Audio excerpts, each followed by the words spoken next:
In the previous sections, I made a couple of alarmist statements. For example, if we still traded in eggs, or gold and silver, there would be no financial crisis. For example, I once said, in a very serious way, whether the first person who gave gold and silver to the goldsmith had ever thought that his action might induce a financial crisis and affect the world pattern. At first glance, these words do sound a bit mystical. But in fact, such a judgment is not exaggerated at all. It is only that we have not used the method of pouring beans out of a bamboo tube to make it clear all at once. The reason why we did not say it all at once, again because, in the history of monetary development, there are some key details must be pondered through. You can find the mystery, which is the previous sections of the content of the several stages of the development of money we repeatedly said so carefully, and today, it may be time to talk about a key point where such a process as the movement of money from eggs to gold and silver to paper money would have induced a financial crisis. Still, we can't rush. We should still use a magnifying glass to look at such a key link in the history of financial development. As mentioned earlier, paper money is actually a receipt issued by a goldsmith who receives gold and silver. Later, people no longer use gold and silver to trade, directly with this receipt to trade. So, the question arises, how many numbers of receipts should there be in the market? Logically, the total number of receipts should be equal to the amount of gold and silver stocked at the goldsmith's place. Yet there is a logical flaw here, or in modern terms, a systemic flaw.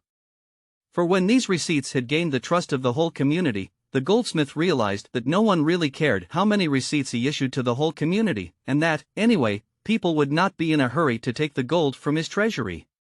So, when he had 10,000 taels of gold in his coffers, he was perfectly capable of issuing 20,000 taels of receipts to the community. Of course, this extra 10,000 taels was usually lent by the goldsmith to certain people in the community. This is what we usually call a loan.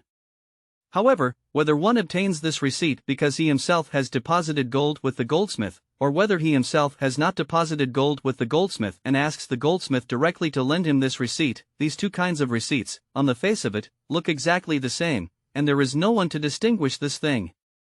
Moreover, these people who lent receipts to the goldsmith, as long as they returned the receipts to the goldsmith according to the time, everything would be quiet, and God did not know what was going on.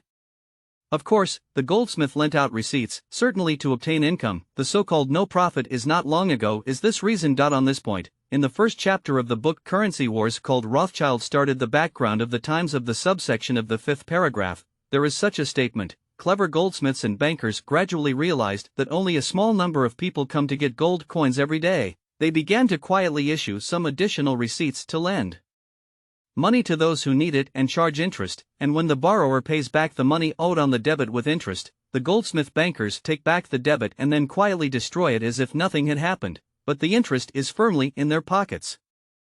When all is said and done, we find that the most profitable business in the world is not one in which there is a profit, but one in which there is no profit at all.